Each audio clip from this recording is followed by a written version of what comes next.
Unthinking respect for authority is the greatest enemy of truth. Albert Einstein.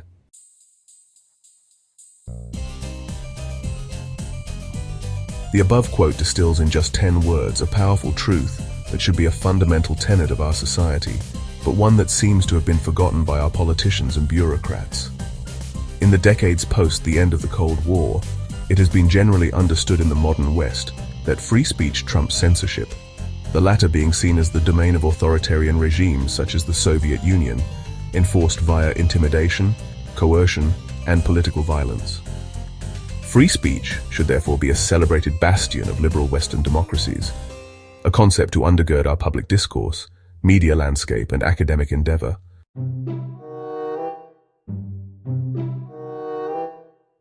I start with these points as the stated purpose of this new ACMA Online Safety bill is said to be to oblige online platforms to implement stronger tools to empower users to identify and report misinformation and disinformation, ensure more robust complaints handling, and enable more extensive use of fact-checkers, none of which is remotely conducive to an environment championing free speech, when only certain people get to define what those concepts mean. In the past few years in particular, Western politicians, media entities, and others who consider themselves thought leaders have increasingly deemed it necessary to deconstruct the concept of free speech itself, determining that in our modern social media era, a select few gatekeepers in official positions should determine what is or isn't inappropriate, what is or isn't accurate information, what is or isn't a fact, and what is or isn't harmful, that a nebulous network of nitpickers should be engaged to police the online marketplace of ideas.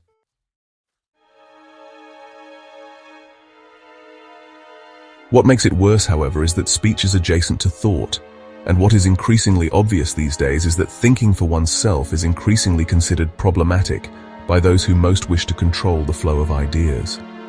Multiple credentialed news sites and media platforms since 2020 have broadcast segments, published articles, or even cited academic studies decrying the dangers of thinking for oneself, a great example being this perler from Australia's The Conversation from August 2022, aptly titled, "Vaccine Hesitancy.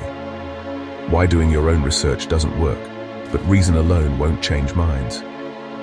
Letter to Jost Winteler, 1901, quoted in The Private Lives of Albert Einstein by Roger Highfield and Paul Carter, 1993, snidely implying both that COVID vaccine hesitancy is anathema to reason, and that blind trust in experts is the only appropriate response to a complex issue such as the COVID vaccines, because the average human is apparently deemed too much of a cretin to understand basic scientific concepts. Contrary to that author's opinion, the importance of thinking critically, healthy skepticism, and good old-fashioned orneriness is vital to knowledge-seeking. The great irony being that those in authority who arrogated themselves unique foresight and expert knowledge were the ones who made uniquely poor decisions throughout the pandemic.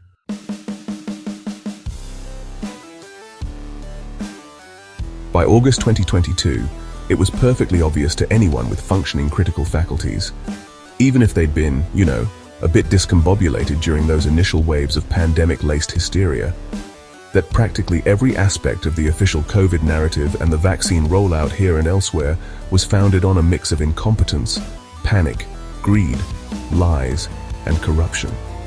At best, it was a calamitous miscalculation by honest actors, and at worst, a gigantic racket carried out by our governments, who partnered with select pharmaceutical interests that, profited financially to the tune of tens of billions of dollars in the process. Heck, as early as February 2021, it was apparent to anyone who'd actually read it that the Emergency Use Authorization, the EUA for the COVID jab, granted by Australia's Therapeutic Goods Administration, was basically an exercise in wishful thinking, clinical deception, and data manipulation. The TGA's own report, it literally admits that its authors had no real idea about the efficacy of the jabs, acknowledging not just massive gaps in the rushed trial data, but that the clinical findings accepted at face value wouldn't necessarily translate to real-world efficacy in the medium to long term, if at all. In December 2020, the preeminent New England Journal of Medicine laid the groundwork for all of this internationally by publishing its so-called independent study, Safety and Efficacy of the BNT 162b2 mRNA COVID-19 Vaccine, heralding the COVID jab as safe and highly effective. This became the official position of the WHO, leading governments and global health experts, despite their involvement in the study design, the data analysis, and even the drafting of the manuscript and business partner. At no stage were the COVID vaccines tested for or proven to prevent the transmission of the virus. Yet, the media and government just trumpeted that 95% effective narrative over and over. At best, they're a therapy, with the only publicly stated benefit now being that they reduce the risk of severe symptoms for those at risk of serious infection. Of course, they've investigated themselves and, surprise, found that they did an amazing job. Profits doubled from 2020 to 2022, from 30 to 60 billion US dollars. It certainly helps when the WHO and national governments monolithically advertise your medical products as mandatory, agreeing to punitive, liability-free sweetheart deals to buy hundreds of millions of doses of your products on the taxpayer's dollar.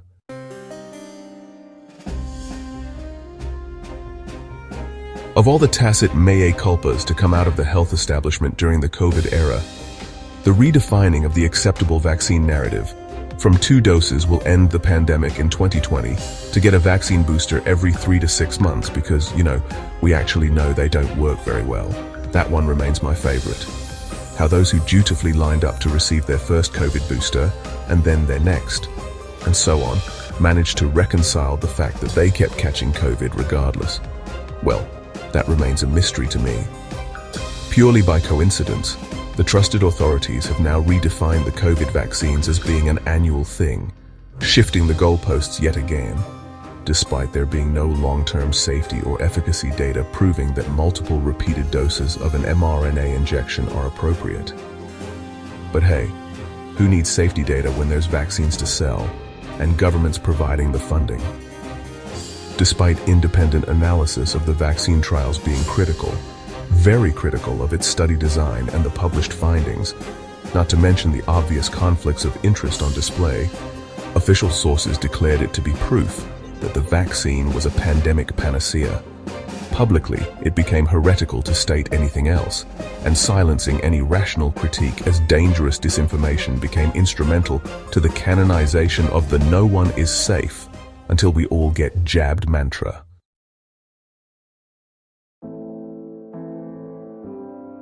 Leaving this one example of many aside, it's really alarming to consider the consequences for our polity if censorious officials are allowed to legislate themselves ever more powers to compel dogmatic belief in certain narratives, especially when it's all being done under the guise of legislation supposedly to combat misinformation and disinformation.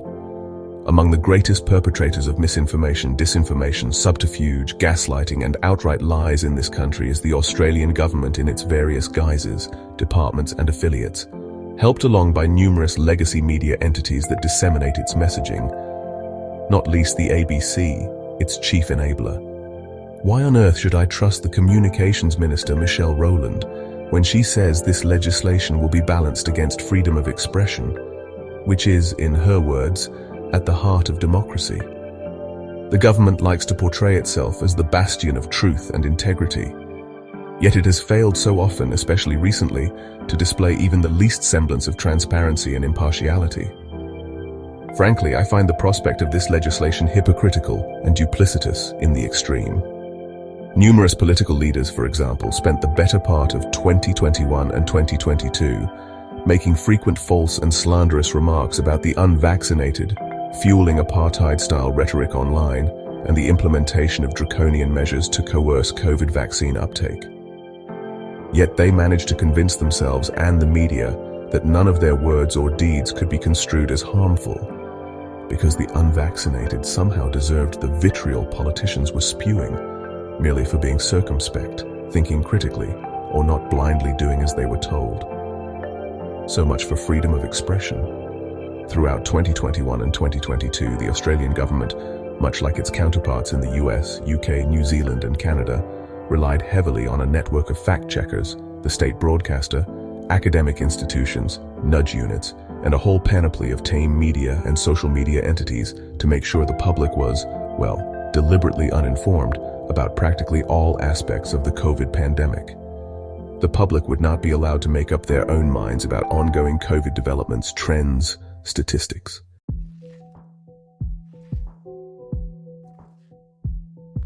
Anyone looking to understand the insidious nature of the so-called fact-checking industry could do worse than review Matt Taibbi's expose on the censorship-industrial complex at racket.news.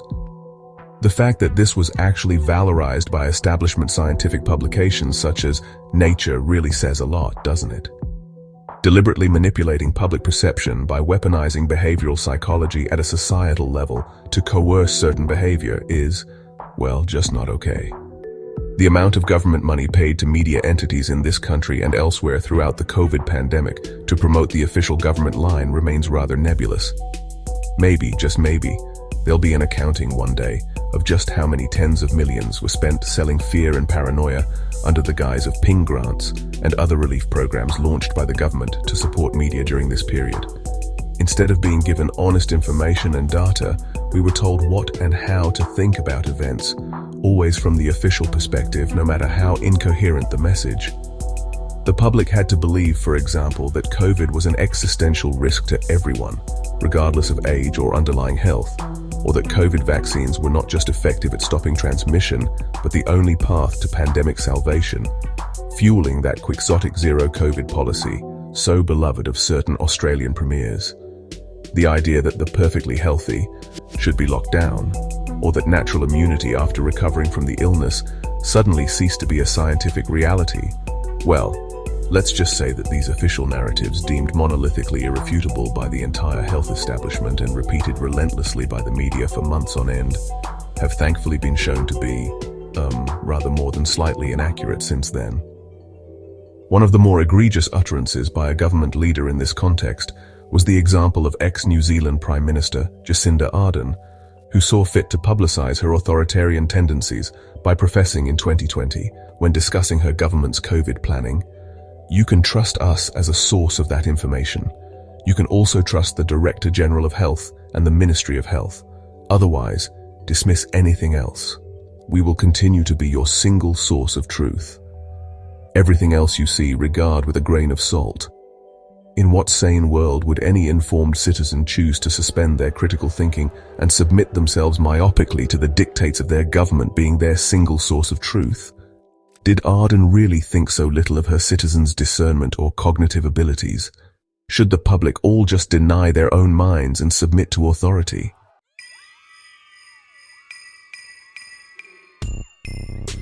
Like Ardern, Australia's e-safety commissioner, Julie Inman-Grant, is a proud member of that globalist, elitist home of policy wonkery, the Davos-based World Economic Forum, the secretive organization whose primary mission seems to be to foster some sort of pseudo-philosophical societal revolution, whereby unelected but well-connected technocrats aim to reshape society into a digital, green, collectivist utopia, one overseen by an amalgam of supranational corporate and government benevolence. The pandemic of the unvaccinated myth is a great example, a catchphrase coined by Joe Biden and his CDC director, Rochelle Walensky, designed not just to elicit a visceral fear response, but to provide a target of people's frustrations, a group of scapegoats to blame for the continuation of government lockdowns. What had seemingly been overlooked, of course, by bloviating journalists was the fact that the various data and reports alleging this claim were premature. Temporal artifacts of the staggered vaccine rollouts and arbitrary public health definitions of who was considered vaccinated and who was considered a case, and ignored the fact that the underlying data for cases, hospital admissions and deaths, according to publicly available reporting from various jurisdictions within a few months of the vaccine rollouts, very quickly showed the exact opposite. It was, however, politically incorrect to suggest otherwise, and of course served as a very useful propaganda tool for the public health establishment. It wasn't. Weird how the experts at the US CDC now officially declare what was considered conspiracy theory through 2021 and 2022 under their latest advice for managing COVID-19 symptoms. Namely, most people with COVID have mild illness and can recover at home. You can treat symptoms with over-the-counter medicines to help you feel better. Reports like this were laughable at best, but were published to persuade a gullible public that vaccine immunity was magically far superior to that offered by natural immunity.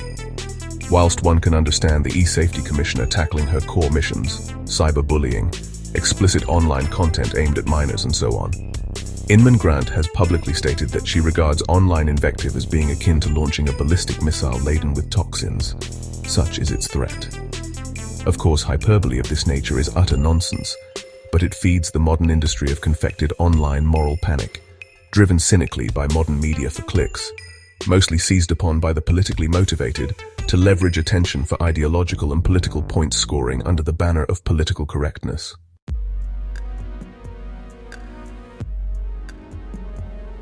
This is typical of those who operate in these circles, who engage in a sort of hate baiting to manipulate public perception by labeling opinions or statements they disagree with as harmful or hateful, thus ensuring dissenting voices are pressured to conform to a prevailing acceptable narrative. According to Inman Grant, the public must be offered carefully curated versions of events only, and barred from expressing or spared exposure to harmful ideas and thoughts that don't conform to a particular version of reality. Rather than permit the free flow of news, opinion and information from a variety of perspectives to stimulate lively public debate, those who desire to throttle the flow seemingly believe that their viewpoints are the only ones that matter, that too much of the wrong sort of opinion is harmful. But harmful to who exactly? And who defines harmful? Should we blindly believe Inman Grant's opinions about each, simply because of her title or her Davos connections? Alternately, would it make more sense to be skeptical of her views, considering her former ties to Microsoft and Twitter and her WEF affiliation? Of course, she is absolutely entitled to those views, and to air them publicly as she sees fit. All opinions are valid. But therein lies the central issue. Her very public views should be open to scrutiny or challenge. That is the point of debate. Her views on the subject or those of Michelle Rowland are no more relevant than mine, yours, or any other voter in this country. Inman Grant perhaps has noble intentions, but likely doesn't realize that perhaps something is amiss, that she may inadvertently be sowing the seeds of genuine division. Would it be harmful to express this view online according to the legislation under consideration or ACMA's remit? Would I be guilty of misinformation if I suggest that there might be a soupçon of nefarious intent behind a sovereign government enacting legislation promoted by the UN and conceived by the WEF's Global Coalition for Digital Safety that might seek to criminalize online speech, restrict debate, or otherwise redefine fact or fiction according to its own self-interest?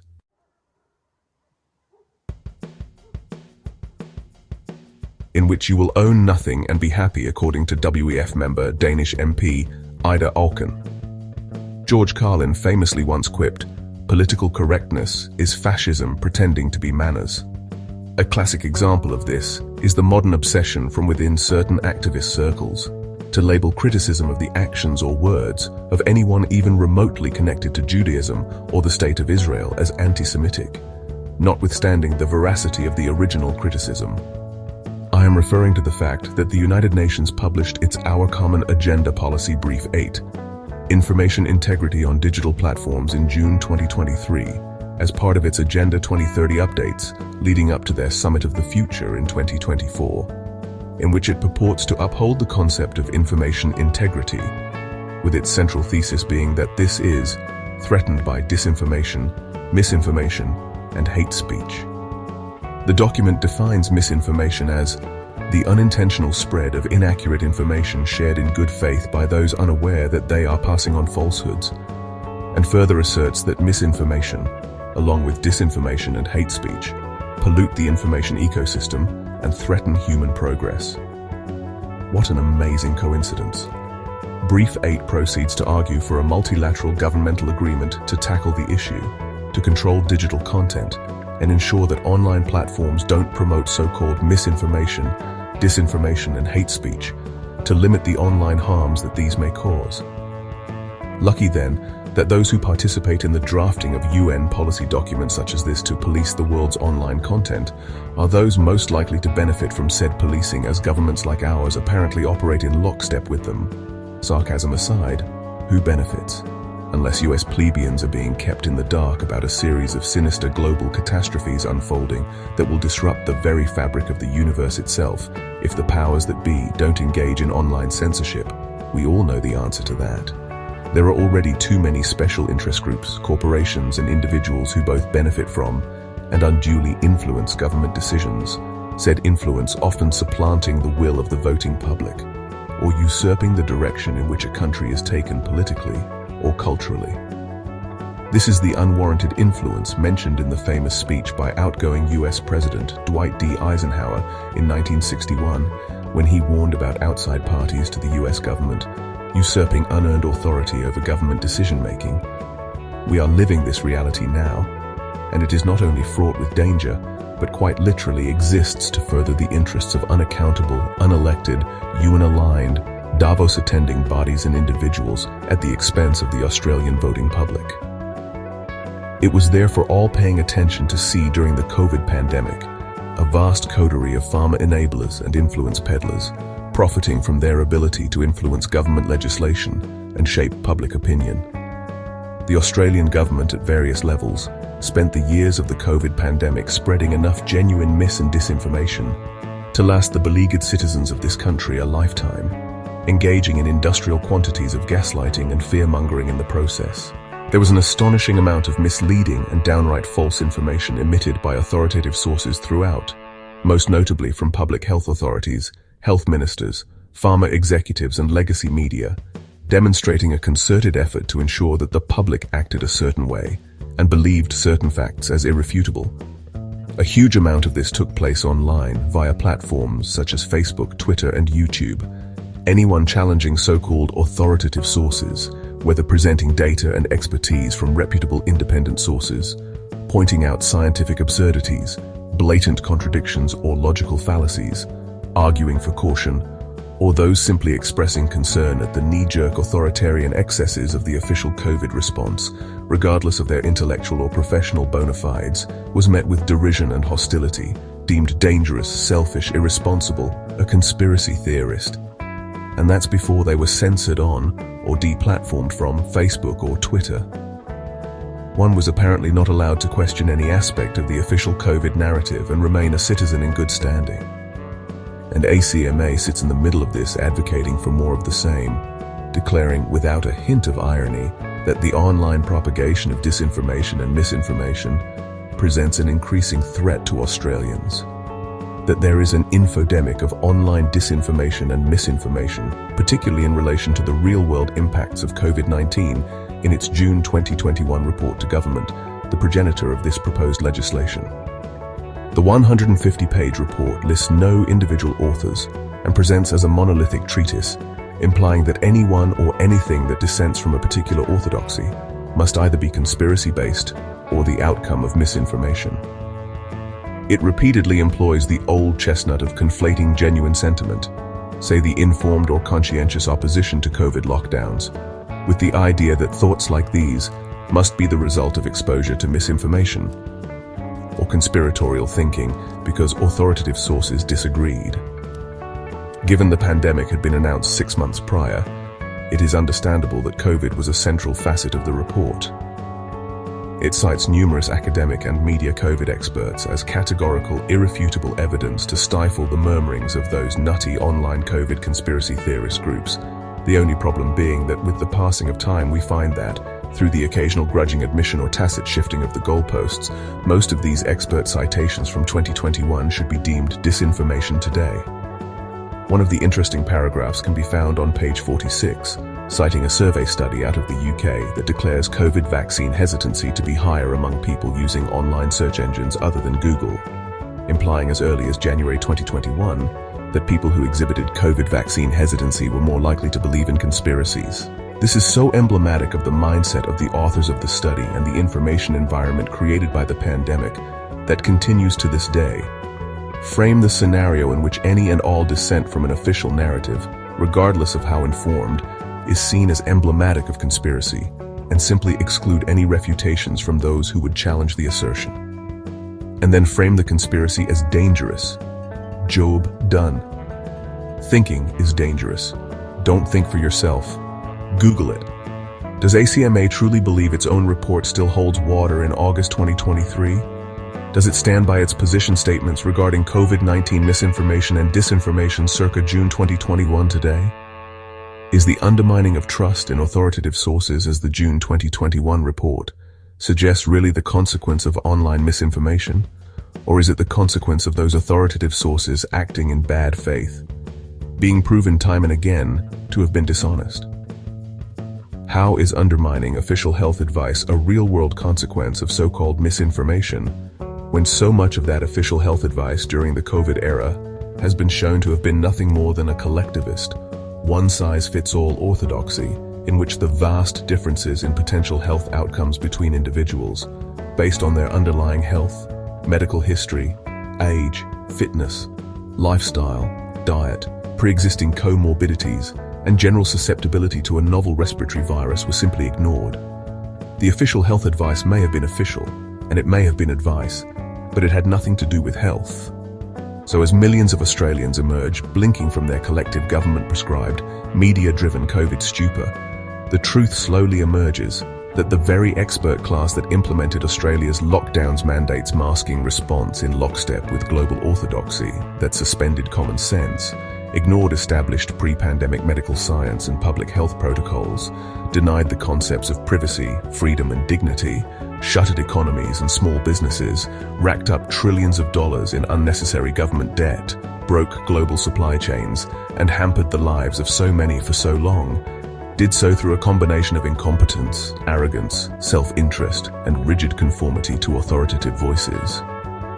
The situation was only made possible through a coordinated campaign of government-initiated, media-facilitated, fact-checked online censorship. But apparently the public need not worry, because it was all done with best endeavors and for the greater good. No thanks. No more. While I have no great expectations of this process, I put it to those tasked with assessing the public's feedback to this proposed legislation that what we need in this country is less censorship and fewer censors, fewer fact-checkers, less blind adherence to narrative, and more open and honest dialogue both online and in the legacy media about what decisions are in the best interest of all Australians. The past few years have shown this to be necessary. The survey in question of around 5,000 UK residents implicitly frames the questioning of official COVID narrative as conspiratorial, defining mild conspiracy thinking as those suggesting people should be asking more questions, and of course linking said conspiracy thinking to vaccine hesitancy. Belated official reports are being released elsewhere, noting there is no evidence that lockdowns or face masks outside of clinical settings were effective in improving COVID outcomes. A more honest telling would acknowledge that there never was any authentic scientific basis to implement lockdowns or face masks outside of clinical settings in the first place, such as the Australian Health Management Plan for Pandemic Influenza, published in October 2019, just months before the pandemic. Perhaps the public may be afforded a citizens' fact-checking agency to fact-check the ABC's reporting. It doesn't really matter whether those at ACMA who draft legislation of this nature do so with all the best intentions in the world, whether they truly believe in the power of a benevolent state to protect its citizens from what it deems as harmful, whether they truly believe in the idea that an expert consensus must curate online information because the expert consensus is entirely beyond reproach, or that corporations that benefit from the consensus never seek unjust enrichment. It never ends that way. There is no monopoly on consensus or the truth, as much as some would wish otherwise. There's a name for the system emerging here that gained popularity in pre-World War II Italy, a marriage of massive multinational corporate interests and the state, and watching our erstwhile political leaders set out to find ways to cede control of thought, word and deed to a select few appointed corporate gatekeepers under the guise of preventing harms fills me with dread. Should we desire a future wherein unelected, unaccountable bureaucrats dictate what we can or cannot say, think, read or write? H.L. Mencken famously wrote decades ago that the whole aim of practical politics is to keep the populace alarmed and hence clamorous to be led to safety by an endless series of hobgoblins, meaning of course that governments habitually create, propagate and inflate problems and crises in order to keep the populace obedient, confused, despondent and afraid.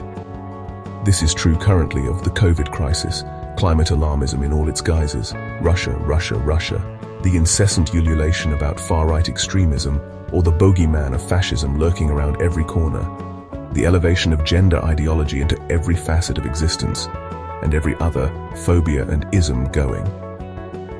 Every day the public is confronted with a cacophony of politically motivated, blatantly propagandistic edicts, reports, Media stories and opinion pieces about some imagined hobgoblin emerging out of one or other of these alleged emergencies, all broadcast widely on social media. And yet almost none of it is ever particularly relevant, salient, immediate, threatening, or even remotely accurate. Very few of these official reports are, or would ever be, deemed misinformation by their originators.